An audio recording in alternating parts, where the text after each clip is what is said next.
सरकार का कर्ज चुकाना है, सरकार का कर्ज चुकाना है, सरकार का कर्ज चुकाना है। जय सरदार। આજે અમદાવાદના સાઈબાગ ખાતે પાટીદાર પંચાયત મળી હતી અને જેવી રીતે વાત કરવામાં આવે તો પાટીદાર સમાજ દ્વારા અહેવાલ કરી દેવામાં આવ્યું છે અને કોલ આપી દેવામાં આવ્યું છે કે વિશ્વનું સૌથી મોટું સ્ટેડિયમ છે નરેન્દ્ર મોદી સ્ટેડિયમ, તેને ફરી એકવાર સરદાર વલ્લભભાઈ પટેલ સ્ટેડિયમ છે તે નામ રાખીને તમે તેઓ જમશે તે પ્રકારનો સંકલ્પ પણ લીધો છે। તેને લઈને જેવી રીતે પાટીદાર સન્માન સંકલ્પ સમિતિ દ્વારા આંદોલન કરવાની શરૂઆતની વાત કરવામાં આવી છે, કરમસદથી આ શરૂઆત થવાની છે। આપણી સાથે આ પાટીદાર અનામત જે સન્માન સંકલ્પ સમિતિના જે આંદોલનના પ્રમુખ છે મિત્રેશભાઈ અમીન, તેમની સાથે વાતચીત કરીશું કેવી રીતનું આયોજન છે, ક્યારથી આંદોલનની શરૂઆત થવાની છે અને કેવું પ્રતિસાદ તમને મળવાનો છે। મિત્રેશભાઈ, સરદાર વલ્લભભાઈ પટેલે એક એવું નામ કે જેણે વિશ્વમાં એક અલગ જ નામ આપેલું છે। જ્યારે નરેન્દ્ર મોદી સ્ટેડિયમ નામ હટાવીને નરેન્દ્ર મોદી રાખવામાં આવ્યું, સરદાર વલ્લભભાઈ પટેલે કી ત્યારે સૌપ્રથમ પાટીદાર સમાજમાં તે પ્રકારનો પ્રતિભાવ હતો અને હવે ફરી કેમ એકવાર આંદોલન કરવાની જરૂરિયાત ઊભી થઈ?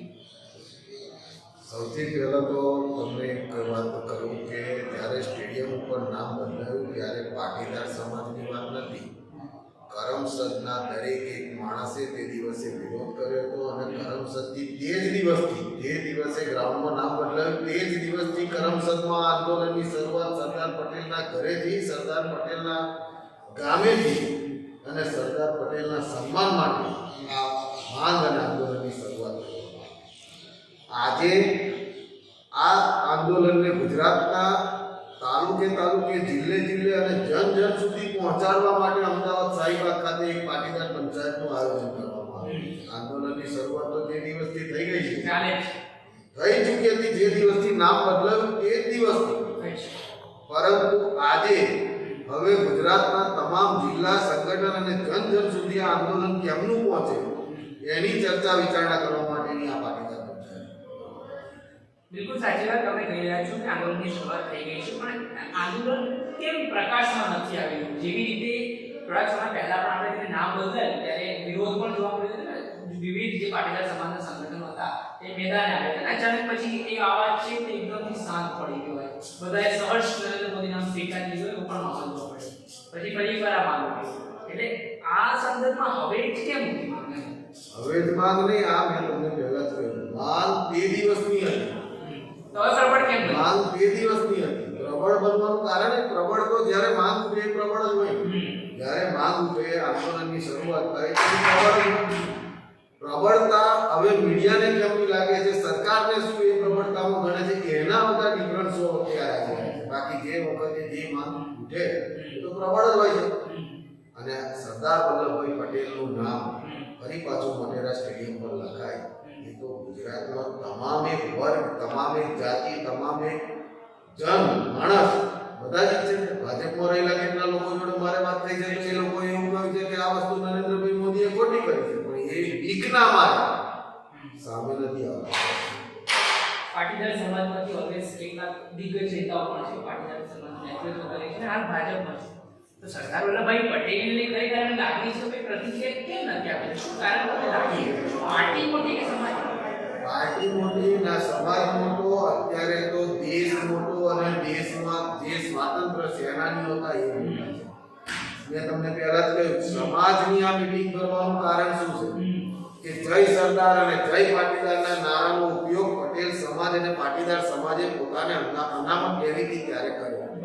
આજે એ જ સરદાર પટેલના જ્યારે નામના પાટિયા હું ગુજરાતીમાં કહીએ છે ઉતરી ગયા ત્યારે પહેલી ફરજ સમજી અને આજે પાટીદાર પંચાયત બોલાવવામાં આવી છે। એકચ્યુઅલમાં ગુજરાતની અંદર પહેલી વખત 1947 થી દેશ આઝાદ થયો ત્યાર પછીનો તમે ઇતિહાસ ગણો તો ગુજરાતમાં પહેલી વખત આજે પાટીદાર પંચાયત બોલાવવામાં આવી છે। નહીં તો અત્યાર સુધી પટેલો ભેગા થતા હતા સ્નેહ મિલનના નામે, સમૂહ લગ્નના નામે, પણ આ પહેલી વખત પાટીદાર પંચાયત બોલાવવામાં આવી છે ને તે સરદાર પટેલના મુદ્દે। તો કોઈ પટેલ ચૂપ છે કે નથી બોલતો એ વાત જ નથી, બધા આની અંદર સામેલ છે અને આગામી દિવસોની અંદર આને જન સુધી પહોંચાડવા માટે દરેક એક સમાજના લોકો જેમ આજે પાટીદાર સમાજની અંદર જિગ્નેશભાઈ મેવાણી આવે હમ.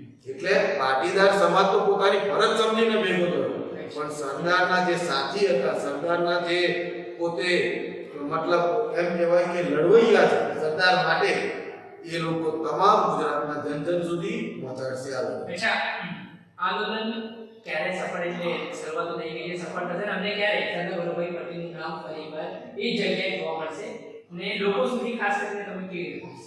જો પહેલી તો હું વાત તમને એમ કરું કે ભરી સભાની અંદર દોરે દિવસે જ્યારે અમિત શાહ અને રાષ્ટ્રપતિ દ્વારા સરદાર વલ્લભભાઈ પટેલનું નામ ઉતારી અને નરેન્દ્રભાઈ મોદીનું નામ જે દિવસે ચડાવવામાં આવ્યું ત્યારે ગુજરાત અને દેશની જનતા આ નામ પરમેનન્ટ થઈ ગયું કે લખાઈ ગયું, હવે કશું થાય નહીં, બરોબર છે.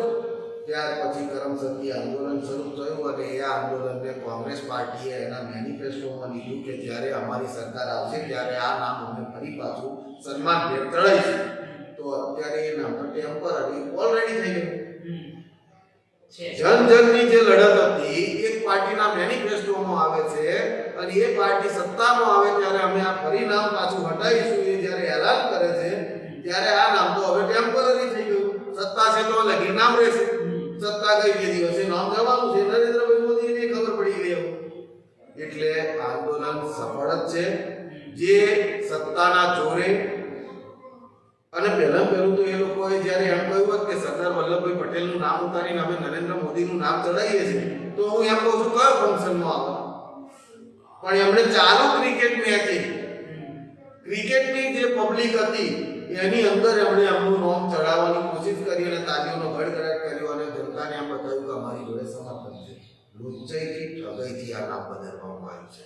પહેલું તો સરકાર સરદારનું નામ હટાવવા માટે બી ગયેલી હતી, ડરી ગયેલી હતી, એટલે એમણે પોતાને લુચ્ચાઈથી ઠગાઈથી આ બદલવામાં આવ્યું. નહીં તો નરેન્દ્રભાઈ મોદી એક રામનું મંદિર બનાવવા માટેનો જો ખાલી દીવા કરતા હોય તો એની તો પ્રચાર ચારે બાજુ કરતા હોય છે. તો આટલા મોટા વિશ્વના સૌથી મોટા સ્ટેડિયમ પર જ્યારે જો એમનું નામ લાગવાનું હોય તો નરેન્દ્ર મોદીએ પ્રચાર કેમ ના કર્યો? સંતઈને આ દેશના ગૃહમંત્રી અને રાષ્ટ્રપતિએ છુપા એજન્ડાની અંદર આ નામને લખાવવાની જરૂર કેમ પડી? જો 56 ઇંચની સરકાર હતી તો 56 ઇંચની જો સરકાર હતી તો ખુલ્લેઆમ કહીને એમણે નામ બદલવું હતું. ચાલુ મેચ દરમિયાન ગૃહમંત્રીને હાજર કરી અને રાષ્ટ્રપતિને હાજર કરી એક પોપટની જેમ આ કાર્ય કરાવડાયું તો એ 56 ની જાતિ છે. ચોક્કસથી અમારી સાથે જે પાટીદાર સમાજના આગેવાન છે મિથિલેશ અમીન, તેમના દ્વારા કહેવામાં આવ્યું છે કે અમે સરદાર વલ્લભભાઈ પટેલનું નામ નરેન્દ્ર મોદી સ્ટેડિયમમાં લગાવીને જ રહેશે અને નરેન્દ્ર મોદી સ્ટેડિયમ નામ હટાવીને રહેશે. અને આ આંદોલનની શરૂઆત તો ક્યારથી થઈ ગઈ છે? જ્યારથી નરેન્દ્ર મોદી સ્ટેડિયમનું નામ ત્યાં એટલે બોર્ડ ચડ્યું ત્યારથી આ સ્ટેડિયમમાં જે આંદોલનની શરૂઆત છે કરમસદથી ચાલુ થઈ ગઈ છે. હવે જોવાનું એ રહ્યું કે આગામી સમયમાં આંદોલન કેટલું સફળ થાય છે અને આપણને સરદાર વલ્લભભાઈ પટેલનું નામ ફરીવાર ત્યાં જોવા મળશે કે કેમ આગામી સમય બતાવશે. કેમેરામેન કપિલ ગાંધી સાથે ફૈઝાન નગમેશ, નવજીવન ન્યૂઝ, અમદાવાદ.